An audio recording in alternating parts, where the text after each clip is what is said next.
नमस्कार, मधुर हिंदी क्लासेस में आपका स्वागत है। आज हम जिस कहानी का पाठ करने जा रहे हैं उस कहानी का शीर्षक है रोज़ और उसके लेखक हैं सच्चिदानंद हीरानंद वात्स्यायन अज्ञेय, जिन्हें हम अज्ञेय के नाम से जानते हैं।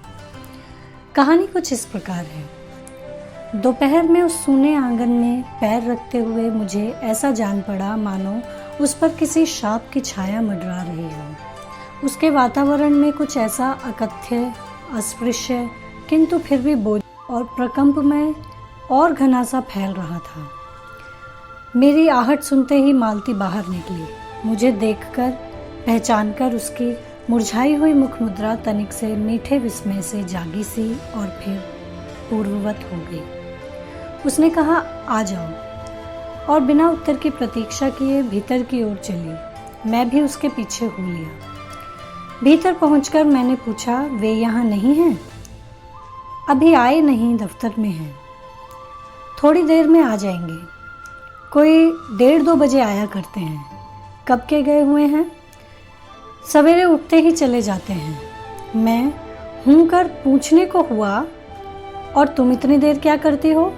पर फिर सोचा, आते ही एकाएक प्रश्न करना ठीक नहीं है। मैं कमरे के चारों ओर देखने लगा। मालती एक पंखा उठा लाई और मुझे हवा करने लगी। मैंने आपत्ति करते हुए कहा, नहीं, मुझे नहीं चाहिए। पर वह नहीं मानी। बोली, वाह, चाहिए कैसे नहीं? इतनी धूप में तो आए हो यहाँ तो। मैंने कहा, अच्छा लाओ, मुझे दे दो।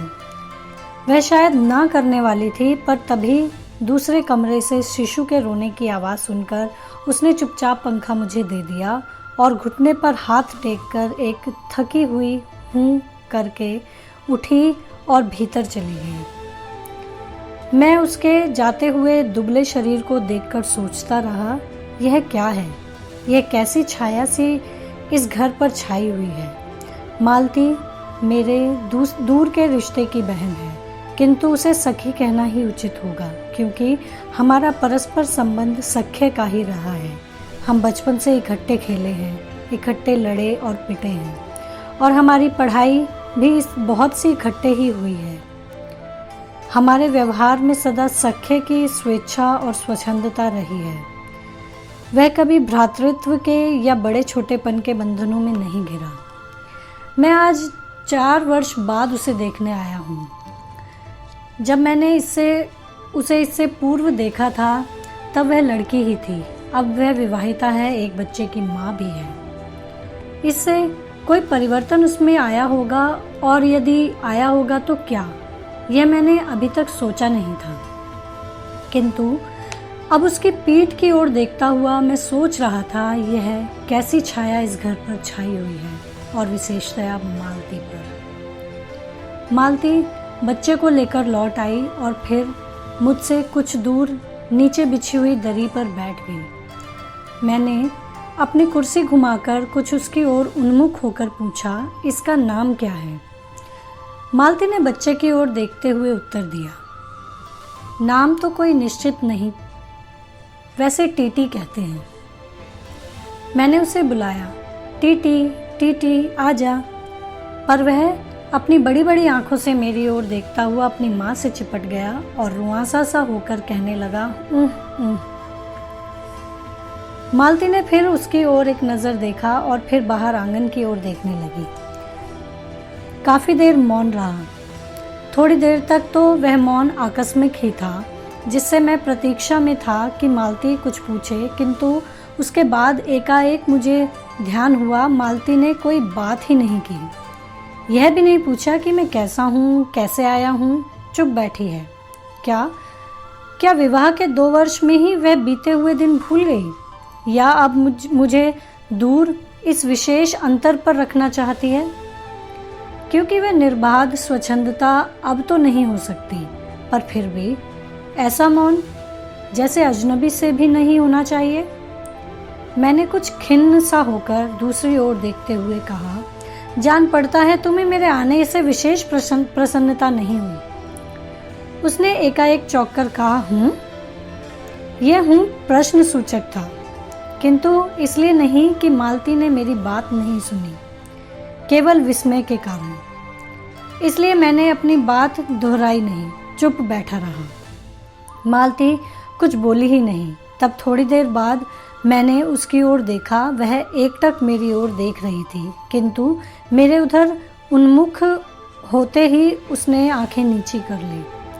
फिर भी मैंने देखा उन आंखों में कुछ विचित्र सा भाव था, मानो मालती के भीतर कहीं कुछ चेष्टा कर रहा हो, किसी बीती हुई बात को याद करने की, किसी बिखरे हुए वायुमंडल को पुनः जगाकर गतिमान करने की, किसी टूटे हुए व्यवहार तंतु को पुनर्जीवित करने की, और चेष्टा में सफल ना हो रहा हो, वैसे जैसे बहुत देर से प्रयोग में न लाए हुए अंग को व्यक्ति एकाएक उठाने लगे और पाए कि वह उठता ही नहीं है।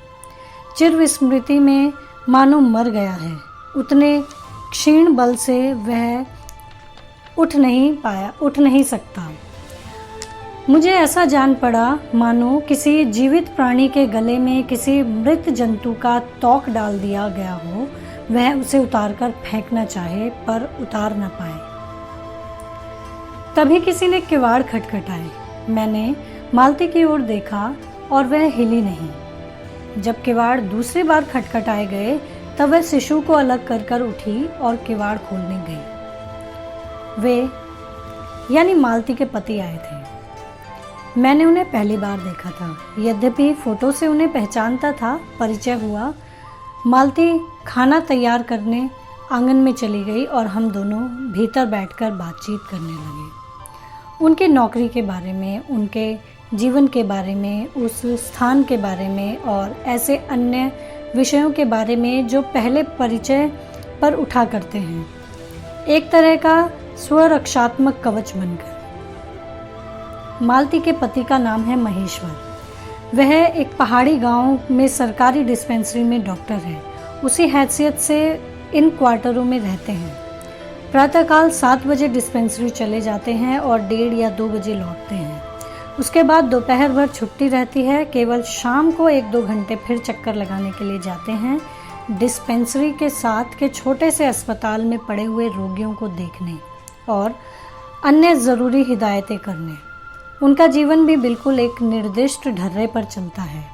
नित्य वही काम, उसी प्रकार के मरीज, वही हिदायतें, वही नुस्खे, वही दवाइयाँ।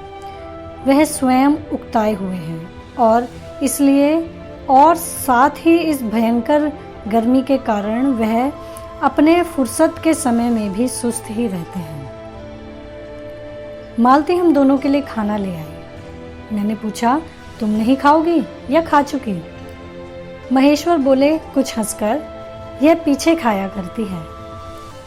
पति 2:30 बजे खाना खाने आते हैं, इसलिए पत्नी 3 बजे तक भूखी बैठी रहेगी। महेश्वर खाना आरंभ करते हुए मेरी ओर देखकर बोले, आपको तो खाने का मज़ा क्या ही आएगा, ऐसे बेवक्त खा रहे हैं। मैंने उत्तर दिया, वाह, देर से खाने पर तो और अच्छा लगता है। भूख बढ़ी हुई होती है, पर शायद मालती बहन को कष्ट होगा। मालती टोक कर बोली, मेरे लिए तो ये नई बात नहीं है, रोज़ ही ऐसा होता है। मालती बच्चे को गोद में लिए हुई थी। बच्चा रो रहा था, पर उसकी ओर कोई ध्यान नहीं दे रहा था। मैंने कहा, यह रोता क्यों है? मालती बोली, हो ही गया है चिड़चिड़ा सा, हमेशा ही ऐसा रहता है। फिर बच्चे को डांट कर कहा, चुप कर, जिससे वह और भी रोने लगा। मालती ने भूमि पर बैठा दिया और बोली, अच्छा ले, रो ले, और रोटी लेने आंगन की ओर चली गई। जब हमने भोजन समाप्त किया तब 3 बजने वाले थे। महेश्वर ने बताया कि उन्हें आज जल्दी अस्पताल जाना है। यहाँ 1-2 चिंताजनक केस आए हुए हैं जिनका ऑपरेशन करना पड़ेगा। 2 की तो शायद टांग काटनी पड़े, गैंग्रीन हो गया है। थोड़ी ही देर में वे चले गए। मालती किवाड़ बंद कर आई और मेरे पास बैठने ही लगी थी कि मैंने कहा, अब खाना तो खा लो, मैं उतनी देर टीटी से खेल लेता हूँ। वह बोली, खा लूँगी, मेरे खाने की कौन बात है, किंतु चली गई। मैं टीटू को हाथ में लेकर झुलाने लगा, जिससे वह कुछ देर के लिए शांत हो गया। दूर, शायद अस्पताल में ही 3 खड़के, एकाएक मैं चौंका। मैंने सुना मालती वहीं आंगन में बैठी अपने आप ही एक लंबी सी थकी हुई सांस के साथ कह रही थी, 3 बज गए। मानो बड़ी तपस्या के बाद कोई कार्य संपन्न हो गया हो। थोड़ी ही देर में मालती फिर आ गई। मैंने पूछा, तुम्हारे लिए कुछ बचा भी था? सब कुछ तो? बहुत था। हाँ, बहुत था। भाजी तो सारी ही मैं खा गया था। वहाँ बचा कुछ होगा ही नहीं। यूं ही रोब तो न जमाओ कि बहुत था, मैंने हंसकर कहा। मालती मानो किसी और विषय की बात कहती हुई बोली, यहाँ सब्जी वब्जी तो कुछ होती ही नहीं। कोई आता जाता है तो नीचे से मंगा लेते हैं। मुझे आए 15 दिन हुए हैं। जो सब्जी साथ लाए थे वही अभी बरती जा रही है। मैंने पूछा, नौकर कोई नहीं है? कोई ठीक मिला नहीं। शायद 1-2 दिन में हो जाए। बर्तन भी तुम ही मांजती हो? और कौन? कहकर मालती क्षण भर आंगन में जाकर लौट आई। मैंने पूछा, कहाँ गई थी? आज पानी ही नहीं है, बर्तन कैसे मांजेंगे? क्यों? पानी को क्या हुआ? रोज ही होता है, कभी वक्त पर तो आता ही नहीं। आज शाम को 7 बजे आएगा, तब बर्तन मांजेंगे। चलो, तुम्हें 7 बजे तक छुट्टी हुई। कहते हुए मैं मन ही मन सोचने लगा, अब इसे रात के 11 बजे तक काम करना पड़ेगा। छुट्टी क्या खाक हुई? यही उसने कहा। मेरे पास कोई उत्तर नहीं था, पर मेरी सहायता टीटी ने की। एकाएक फिर रोने लगा और मालती के पास जाने की चेष्टा करने लगा। मैंने उसे दे दिया। थोड़ी देर फिर मौन रहा। मैंने जेब से अपनी नोटबुक निकाली और पिछले दिनों के लिए हुए नोट देखने लगा। तब मालती को याद आया कि उसने मेरे आने का कारण तो पूछा ही नहीं और बोली, यहाँ कैसे आए? मैंने कहा ही तो। अच्छा, अब याद आया? तुमसे मिलने आया था, और क्या करने? तो 2-1 दिन रहोगे ना? नहीं, कल चला जाऊंगा, ज़रूरी जाना है। मालती कुछ नहीं बोली, कुछ खिन्न सी हो गई। मैं फिर नोटबुक की तरफ देखने लगा। थोड़ी देर बाद मुझे भी ध्यान हुआ, मैं आया तो हूँ मालती से मिलने, किंतु यहाँ वह बात करने को बैठी है और मैं पढ़ रहा हूँ। पर बात भी क्या की जाए? मुझे ऐसा लग रहा था कि इस घर पर जो छाया घिरी हुई है वह अज्ञात रहकर भी मानो मुझे भी वश में कर रही है। मैं भी वैसा ही नीरस निर्जीव सा हो रहा हूँ जैसे यह घर, जैसे मालती। मैंने पूछा, तुम कुछ पढ़ते लिखते नहीं? मैं चारों ओर देखने लगा कि कहीं किताबें दिख पड़े। यहाँ? कहकर मालती थोड़ा हंस दी।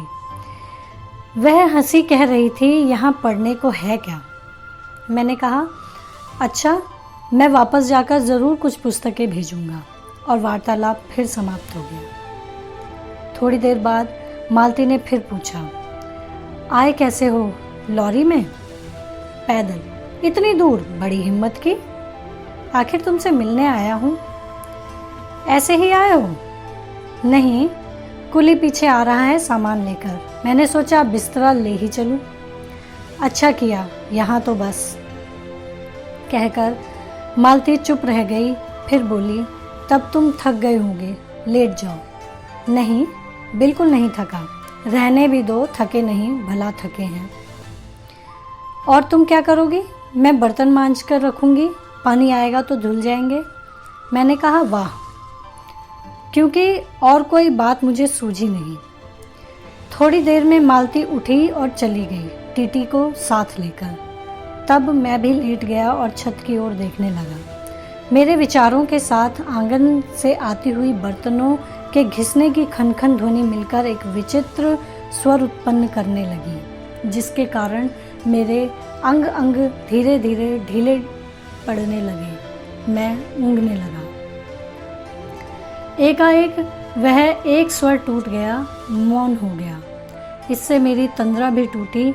मैं उस मौन में भी सुनने लगा।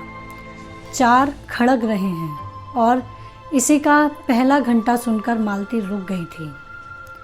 वही 3 बजे वाली बात मैंने फिर देखी, अब की बार और उग्र रूप में। मैंने सुना मालती एक बिल्कुल अनैच्छिक, अनुभूतिहीन, नीरस, यंत्रवत, वह भी थके हुए यंत्र के से स्वर में कह रही थी, 4 बज गए। मानो इस अनैच्छिक समय को गिनने में ही उसका मशीन तुल्य जीवन बीतता हो। वैसे ही जैसे मोटर का स्पीडोमीटर यंत्रवत फासला नापता जाता है और यंत्रवत विश्रांत स्वर में कहता है कि मैंने अपने अंतिम शून्य पथ का इतना अंश तय कर लिया, न जाने कब कैसे मुझे नींद आ गई। तब 6 कब के बज चुके थे जब किसी के आने की आहट से मेरी नींद खुली और मैंने देखा कि महेश्वर लौट आए हैं और उनके साथ ही बिस्तर लिए हुए मेरा कुली। मैं मुंह धोने को पानी मांगने को ही था कि मुझे याद आया पानी नहीं होगा। मैंने हाथों से ही मुंह पहुँचते पहुँचते महेश्वर से पूछा, आपने बड़ी देर की? उन्होंने किंचित ग्लानि भरे स्वर में कहा, हाँ, आज वह गैंग्रीन का ऑपरेशन करना ही पड़ा। एक कर आया हूँ, दूसरे को एम्बुलेंस में बड़े अस्पताल भिजवा दिया है। मैंने पूछा, गैंग्रीन कैसे हो गया? एक कांटा चुभा था, उसी से हो गया। बड़े लापरवाह लोग होते हैं यहाँ के। मैंने पूछा, यहाँ आपको केस अच्छे मिल जाते हैं? आय के लिहाज से नहीं, डॉक्टरी के अभ्यास के लिए। बोले, हाँ, मिल जाते हैं। यही गैंग्रीन हर दूसरे चौथे दिन एक केस आ जाता है, नीचे बड़े अस्पताल में भी। मालती आंगन से ही सुन रही थी, अब आ गई। बोली, हाँ, केस बनाते देर क्या लगती है? कांटा चुभा था, इस पर टांग काटनी पड़े, यह भी कोई डॉक्टरी है? हर दूसरे दिन किसी की टांग, किसी की बाह काट आते हैं। इसी का नाम है अच्छा अभ्यास। महेश्वर हंस बोले, ना काटे तो उनकी जान गंवाएं। हाँ, पहले तो दुनिया में कांटे ही नहीं होते होंगे। आज तक तो सुना नहीं था कि कांटे के चुभने से भी मर जाते हैं। महेश्वर ने उत्तर नहीं दिया, मुस्कुरा दिए। मालती मेरी ओर देखकर बोली, ऐसे ही होते हैं डॉक्टर, सरकारी अस्पताल है ना, क्या परवाह है। मैं तो रोज़ ही ऐसी बातें सुनती हूँ। अब कोई मर मुर जाए तो ख्याल ही नहीं होता। पहले तो रात रात भर नींद नहीं आया करती थी। तभी आंगन में खुले हुए नल ने कहा, टिप टिप टिप टिप। मालती ने कहा, पानी, और उठकर चली गई। खनखनाहट से हमने जाना बर्तन धोए जाने लगे हैं। टीटी महेश्वर की टांगों के सहारे खड़ा मेरी ओर देख रहा था। अब एकाएक उन्हें छोड़कर मालती की ओर खिसकता हुआ चला। महेश्वर ने कहा, उधर मत जा, और उसे गोद में उठा लिया। वह मचलने और चिल्ला चिल्ला कर रोने लगा। महेश्वर बोले, अब रो रो कर सो जाएगा, तभी घर में चैन होगी। मैंने पूछा, आप लोग भीतर ही सोते हैं? गर्मी तो बहुत होती होगी। होने को तो मच्छर भी बहुत होते हैं, पर यह लोहे के पलंग उठाकर बाहर कौन लाए, कौन ले जाए। अब के नीचे जाएंगे तो चारपाइयाँ ले आएंगे। फिर कुछ रुककर बोले, आज तो बाहर ही सोएंगे, आपके आने का इतना लाभ तो होगा ही। टीटी अभी तक रोता ही जा रहा था। महेश्वर ने उसे एक पलंग पर बिठा दिया और पलंग बाहर खींचने लगे। मैंने कहा, मैं मदद करता हूँ, और दूसरी ओर से पलंग उठाकर निकलवा दिए। अब हम तीनों, महेश्वर, टीटी और मैं, 2 पलंगों पर बैठ गए और वार्तालाप के लिए उपयुक्त विषय न पाकर उस कमी को छुपाने के लिए टीटी से खेलने लगे। बाहर आकर वह कुछ चुप हो गया था, किंतु बीच बीच में जैसे एकाएक कोई भूला हुआ कर्तव्य याद करके रो उठता था और फिर एकदम चुप हो जाता था। और कभी कभी हम हंस पड़ते थे या महेश्वर उसके बारे में कुछ बात कह देते थे। मालती बर्तन धो चुकी थी। जब वह उन्हें लेकर आंगन के एक ओर रसोई के छप्पर की ओर चली, तब महेश्वर ने कहा, थोड़े से आम लाया हूँ, वह भी धो लेना। कहाँ हैं? अंगीठी पर रखे हैं, कागज में लिपटे हुए। मालती ने भीतर जाकर आम उठाए और अपने आंचल में डाल लिए। जिस कागज में वे लिपटे हुए थे वह किसी पुराने अखबार का टुकड़ा था। मालती चलती चलती संध्या के उस क्षणिक प्रकाश में उसी को पढ़ती जा रही थी। वह नल के पास जाकर खड़ी उसे पढ़ती रही। जब दोनों ओर पढ़ चुकी तब एक लंबी सांस लेकर उसे फेंक कर आम धोने लगी। मुझे एकाएक याद आया, बहुत दिनों की बात थी जब हम अभी स्कूल में भर्ती हुए ही थे, जब हमारा सबसे बड़ा सुख, सबसे बड़ी विजय थी हाजिरी हो चुकने के बाद चोरी से क्लास से निकल भागना और स्कूल से कुछ दूरी पर आम के बगीचे में पेड़ों पर चढ़कर कच्ची आमियाँ तोड़ तोड़ कर खाना। मुझे याद आया, कभी जब मैं भाग आता और मालती नहीं आ पाती थी तब मैं भी खिन्न मन लौट आया करता था। मालती कुछ नहीं पढ़ती थी, उसके माता पिता तंग थे। एक दिन उसके पिता ने उसे एक पुस्तक लाकर दी और कहा कि इसके 20 पेज रोज पढ़ा करो। हफ्ते भर बाद मैं देखूं कि इसे समाप्त कर चुकी हूँ, नहीं तो मार मार कर चमड़ी उधेड़ दूंगा। मालती ने चुपचाप किताब ले ली, पर क्या उसने पढ़ी? वह नित्य ही उसके 10 पन्ने 20 पन्ने फाड़ कर फेंक देती, अपने खेल में किसी भांति फर्क न पड़ने देती। जब 8वें दिन उसके पिता ने पूछा किताब समाप्त कर ली, तो उत्तर दिया हाँ कर ली। पिता ने कहा लाओ मैं प्रश्न पूछूंगा, तो चुपचाप खड़ी रही। पिता ने कहा तो उद्धत स्वर में बोली किताब मैंने फाड़ कर फेंक दी है, मैं नहीं पढ़ूंगी। उसके बाद वह बहुत पिटी, पर वह अलग बात है। इस समय मैं यही सोच रहा था कि वही उद्धत और चंचल मालती आज कितनी सीधी हो गई है, कितनी शांत और एक अखबार के टुकड़े को तरसती है। यह क्या? तभी महेश्वर ने पूछा रोटी कब बनेगी? बस अभी बनाती हूँ। पर अब की बार जब मालती रसोई की ओर चली तब टीटी की कर्तव्य भावना बहुत विस्तीर्ण हो गई। वह मालती की ओर हाथ बढ़ा बढ़ा कर रोने लगा और नहीं माना। मालती उसे भी गोद में लेकर चली गई। रसोई में बैठकर एक हाथ से उसे थपकने लगी और दूसरे से कई छोटे छोटे डब्बे उठाकर अपने सामने रखने लगी। और हम दोनों चुपचाप रात्रि की और भोजन की और एक दूसरे के कुछ कहने की और न जाने किस किस न्यूनता की पूर्ति की प्रतीक्षा करने लगे। हम भोजन कर चुके थे और बिस्तरों पर लेट गए थे और टीटी सो गया था। मालती पलंग के एक ओर मोम जामा बिछाकर उसे उस पर लिटा गई थी। वह सो गया, पर नींद में कभी कभी चौंक उठता था। एक बार तो उठकर बैठ भी गया था, पर तुरंत ही लेट गया। मैंने महेश्वर से पूछा आप तो थक गए होंगे, सो जाइए। वह बोले थके तो आप अधिक होंगे, 18 मील पैदल चलकर आए हैं। किंतु उनके स्वर ने मानो जोड़ दिया थका तो मैं भी हूँ। मैं चुप रहा। थोड़ी देर में किसी अपर संज्ञा ने मुझे बताया वह ऊँघ रहे हैं। तब लगभग 10:30 बजे थे। मालती भोजन कर रही थी। मैं थोड़ी देर मालती की ओर देखता रहा। वह किसी विचार में, यद्यपि बहुत गहरे विचार में नहीं, लीन हुई धीरे धीरे खाना खा रही थी। फिर मैं इधर उधर खिसक कर पर आराम से होकर आकाश की ओर देखने लगा। पूर्णिमा थी, आकाश अनभ्र था। मैंने देखा उस सरकारी क्वार्टर की दिन में अत्यंत शुष्क और नीरस लगने वाली स्लेट की छत भी चांदनी में चमक रही है, अत्यंत शीतलता और स्निग्धता से छलक रही है, मानो चंद्रिका उन पर से बहती हुई आ रही हो, झर रही हो। मैंने देखा पवन में चीड़ के वृक्ष गर्मी से सूखकर मटमैले हुए चीड़ के वृक्ष धीरे धीरे गा रहे हों कोई राग जो कोमल है किंतु करुण नहीं, अशांतिमय है किंतु उद्वेगमय नहीं। मैंने देखा प्रकाश से धुंधले नीले आकाश के तट पर जो चमगादड़ नीरव उड़ान से चक्कर काट रहे हैं वे भी सुंदर दिखते हैं।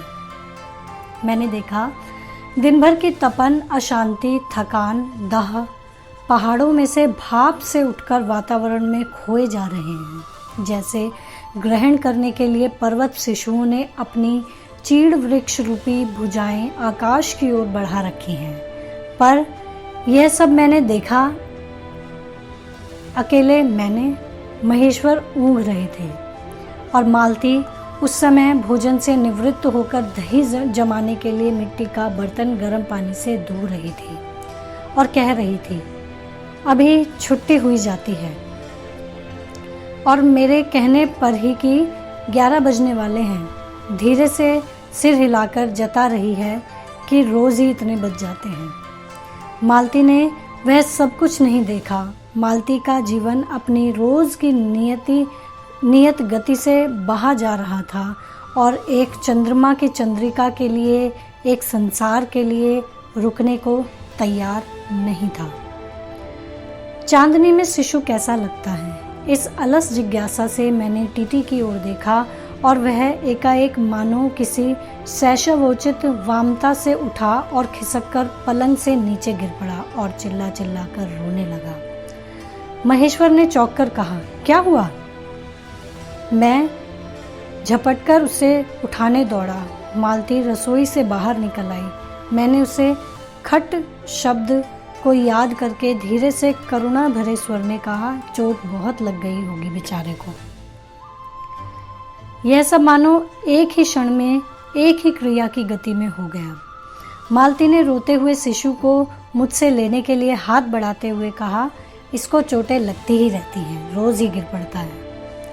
एक छोटे क्षण के लिए मैं स्तब्ध हो गया। फिर एकाएक मेरे मन ने, मेरे समूचे अस्तित्व ने विद्रोह के स्वर में कहा, मेरे मन ने भीतर ही बाहर एक शब्द भी नहीं निकला।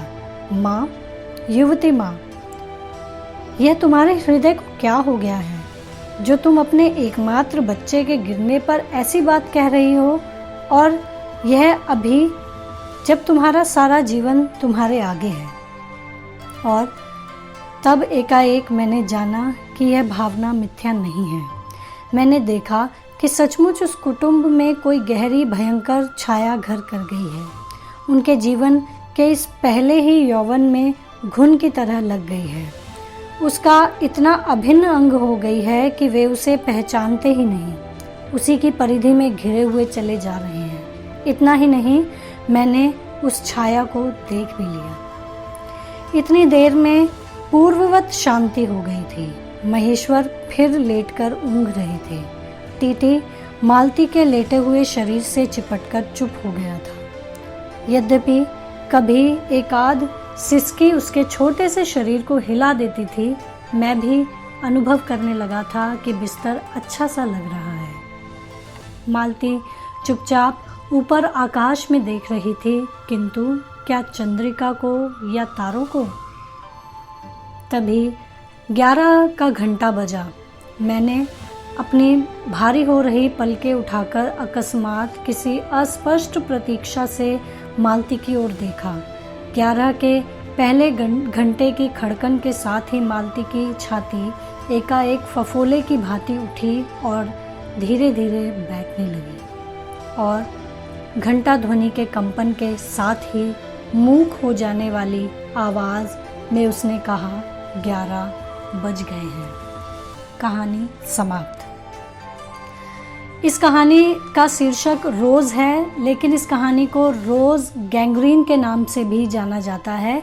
तो इस कहानी को हम गैंग्रीन नामक शीर्षक के तहत भी पढ़ते हैं। तो इस कहानी का जो शीर्षक है वो रोज़ है, गैंग्रीन। इसके जो लेखक हैं वे अज्ञेय हैं। आपका बहुत बहुत धन्यवाद।